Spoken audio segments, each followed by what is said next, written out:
భక్తి భాస్కర ప్రేక్షకులకు నమస్కారం. ధర్మ సందేహం కార్యక్రమానికి స్వాగతం.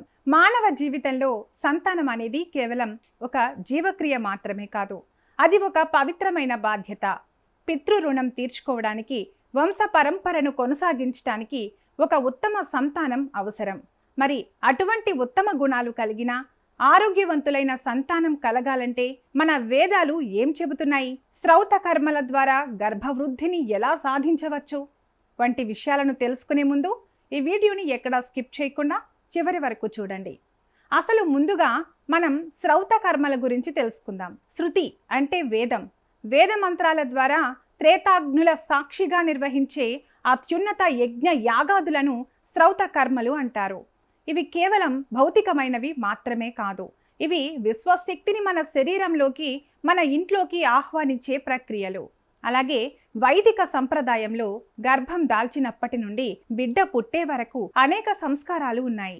ఇందులో ముఖ్యమైనవి శ్రౌత విధులను అనుసరించి చేసేదే పుంసవనం మరియు సీమంతం. కనుక గర్భం దాల్చిన 2వ లేదా 3వ నెలలో దీనిని నిర్వహిస్తారు.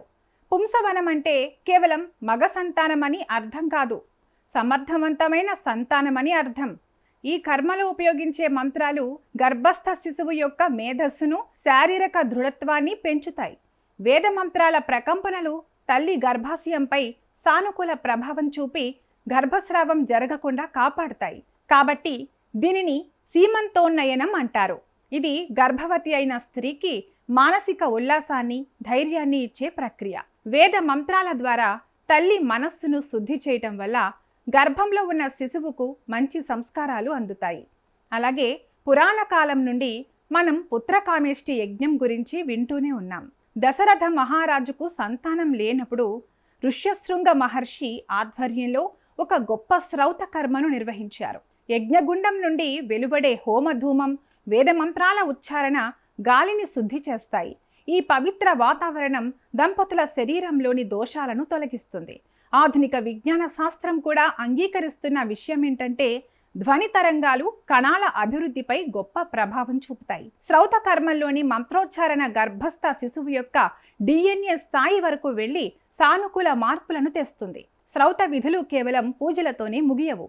గర్భవతి అయిన స్త్రీ పాటించాల్సిన ఆహార నియమాలను కూడా ఇవి నిర్దేశిస్తాయి. సాత్విక ఆహారం, ప్రశాంతమైన చిత్తం గర్భవృద్ధికి ప్రాణాధారం. యద్భావం తద్భవతి అన్నట్లు తల్లి ఆలోచనలే బిడ్డ రూపానికి, గుణానికి మూలం. కనుక శ్రౌత కర్మలు అంటే కేవలం ఆచారాలు కావు, అవి ఒక సంపూర్ణ జీవన విధానం. ప్రకృతి శక్తులను, దైవశక్తిని ఏకం చేసి ఒక ఉన్నతమైన ప్రాణిని ఈ భూమి మీదకు తీసుకువచ్చే గొప్ప విజ్ఞానం. నేటి యాంత్రిక యుగంలో కూడా ఈ వైదిక సంస్కారాల విలువ ఏమాత్రం తగ్గలేదు.